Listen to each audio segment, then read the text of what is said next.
Difference between interviews and interrogations. An interview. An interview is a non-accusatory question and answer session with a suspect, victim, or witness. The goal of an interview is to put together information and/or make an assessment of the subject's credibility. Some of this information will be investigative. Other interview questions are particularly designed to elicit behavioral responses from a subject. The investigator must keep a non-accusatory tone and demeanor during an interview. This is so that even when he knows that the subject has lied to an investigative question or exhibits clear indications of deception to a question designed to arouse behavioral responses. Under this circumstance, if the investigator becomes accusatory or challenging, the subject will become guarded and hesitant to give information. A subject will offer more meaningful information if he does not feel threatened or pressured. In short, an investigator should allow subjects to lie during an interview. As long as the subject continues to answer the investigator's question, information is being obtained. During an interview, the investigator should talk 20% of the time, and the interviewee should talk 80% of the time.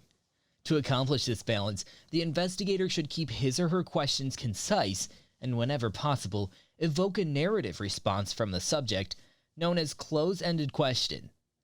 The majority of the time, investigators disclose so much information through their questions that the subject learns far more about the investigation as a result of the interview than the investigator learns about the suspect's likely involvement in the crime. An interrogation.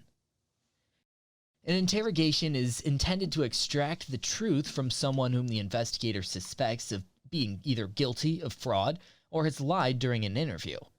Therefore, it represents an attempt to encourage the subject to disclose the truth. To persuade the subject to reveal the truth, logic and rational arguments based on direct proof available through records, papers, and information from the organization's internal sources may be used. An innocent person may be interrogated in various cases. In this circumstance, the questioning techniques utilized must not be so persuasive as to elicit a false confession. Threatening the subject with unavoidable repercussions, followed by a promise of leniency if the subject confesses, is a particular scheme to avoid. The interrogation should not include accusatory questions, for this will likely only result in further denials from the subject. Rather, it should consist of a monologue, during which the fraud examiner makes statements designed to convince the subject to tell the truth. The monologue should address the circumstances which led up to the subject's commission of the fraud. The fraud examiner's manner during questioning should reflect the subject's aloof conduct. It is much easier for a subject to tell the truth to someone who appears to understand why he or she committed the fraud from a psychological standpoint.